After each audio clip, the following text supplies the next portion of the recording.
That's a great segue to where we're going now. Thank you both, Mike and Susan. Good to see you. Well, Paul Mangiamele says businesses of all sizes are facing major headwinds, but it is possible to dodge those winds. He is the CEO of the restaurant chain Bennigan's. Paul, your industry is under attack in so many ways. I'm just thinking of Obamacare, the minimum wage push, which hurts businesses like yours, and there are all these new regulations for franchise. How do you stand up to these headwinds? Well, like any good sailor, I can't control the winds, but I can adjust my sails. And we have learned, in spite of the administration and the mandates that have come from D.C., to navigate through them.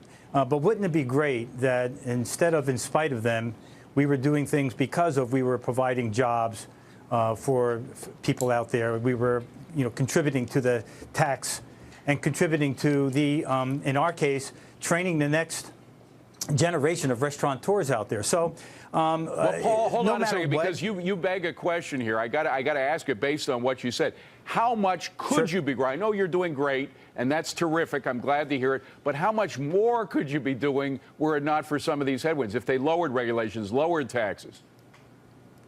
Well, we would be building more restaurants. We would be providing more jobs. And it's not just for me, but to the entire restaurant industry, as well as the franchising side of this, which is our growth methodology.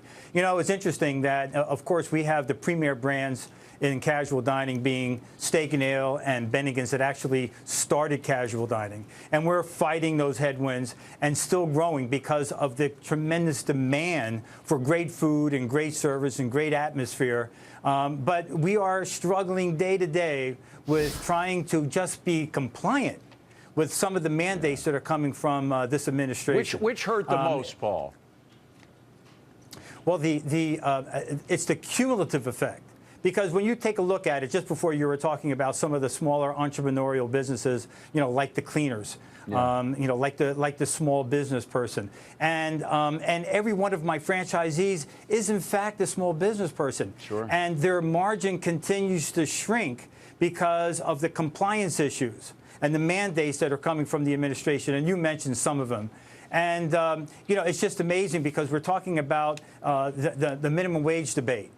And of course, it's interesting that we're addressing some of the symptoms, at least the administration is, but not dealing with the issues. I mean, if it's to address poverty, 6% of the people in poverty don't have any jobs. Yeah. So raising the minimum wage really isn't going to help. And in terms of what is it going to do? Well, when I was first starting out in this business and washing dishes, I worked for minimum wage. I can identify with that. I think we all did a little bit of that in restaurants. Go ahead. We all grew up in some kind of a restaurant where we were busboys or dishwashers or servers or bartenders, and we worked for minimum wage. And that was the apprenticeship. That's right. And taught us some skills as we grew in, whether that industry, which was the case for me, or other industries that builds that discipline and that job knowledge. And where is that apprenticeship today? What's going to happen is those kids. Is totally, what you just mentioned is totally discarded by people who talk about minimum wage. The idea you learn how to, first of all, arrive to work on time, even when it's cloudy and you got a headache. You learn certain skills.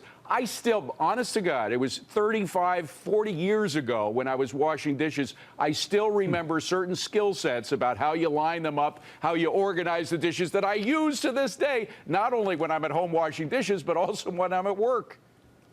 Exactly. And what we wanted to do by, my wife and I buying this company is, again, we're going to fight these headwinds. We're going to navigate around them. We're going to deal with them as best we can as an industry and as the franchising piece through the IFA and Steve Caldera. But I got to tell you, the other piece of this is that we will do our best to contribute to the learning and the training of the next generation of restaurateurs so we can provide those jobs.